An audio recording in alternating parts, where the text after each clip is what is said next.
Well, hello and welcome to glennzb TV for Monday, the show that puts glennzb up your Periscope.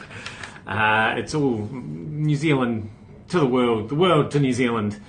I can't remember what I'm supposed to say. Bringing New Zealand to the world and the world to New Zealand. That's what it is. Anyway, unprecedented response to Mike's absence from the breakfast show the other day when Jack Tame had to stand in.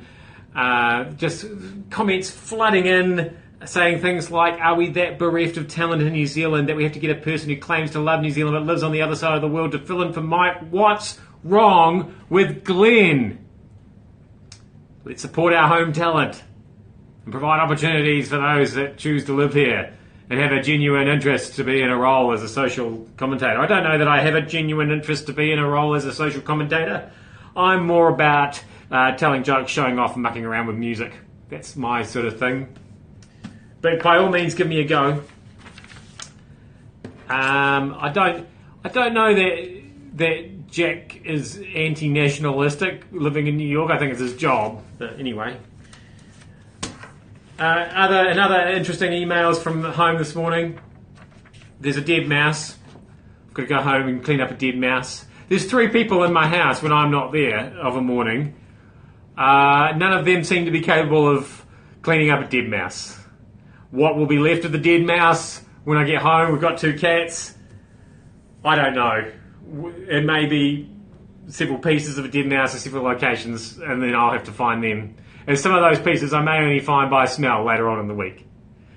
See what I have to deal with? Not only do I have a host who's broadcasting from another hemisphere for the next week or so, depending on how long we stay in this tournament, I've got mouse cleanup to do as well. What's wrong with people? I'll tell you what, what's wrong with the bloody Australians coming over here and telling our Prime Minister that they're not going to be nicer to our criminals? Complicated issue, this, isn't it? I mean, how nice do we really want to be to criminals? Like, we're happy to be nasty to our criminals, but we don't want Australians being nasty to them. It's complicated, but I think we've got a point, and I think the Australians are probably in the wrong. That's certainly my view of most things to do with Australians, that they're probably wrong. They only just made it through their game in the World Cup. I didn't see them winning that by a record margin or posting a record score against the other team. That game. I'm sure they've got nothing to worry about. And we're going to finish up here, back on the animal kingdom with some cat questions for you. This is a story that actually ran in our news bulletin this morning. Hamilton firefighters have raced to the aid of a 3-legged cat stuck up a tree. Yes, this was in our news bulletin. This is a news story. The call to rescue 6-year-old Scruffy came in around 11:30 last night. Fire Service Central Communications Shift Manager Jaron Phillips says Scruffy had been stuck in the tree 7 metres off the ground for several hours. 4 firefighters were sent to try and coerce her down. So that's more firefighters than legs on Scruffy. Scruffy apparently lost her 4th leg after being mauled by a dog.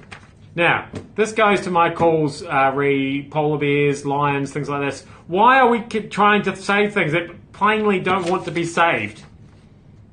Scruffy was probably out there trying to end it all. And now we have to find another way. Next thing, they'll be saving Scruffy from a car with a hose attached to the exhaust pipe and fed in through the window. Is that what's going to happen? They're going to save Scruffy with a plastic bag over Scruffy's head. Let Scruffy do what Scruffy has the right to put itself out of its misery. Anyway, that was glennzb TV, a bit of a strange one. It's been a stressful morning for me. I'm suffering from host withdrawal symptoms because I can hear him, I can't see him. It's actually better. It's certainly better for him. He can't see me unless he watches this, of course. Thank you for watching this. Thanks for having me up your Periscope, and I'll see you back here again tomorrow.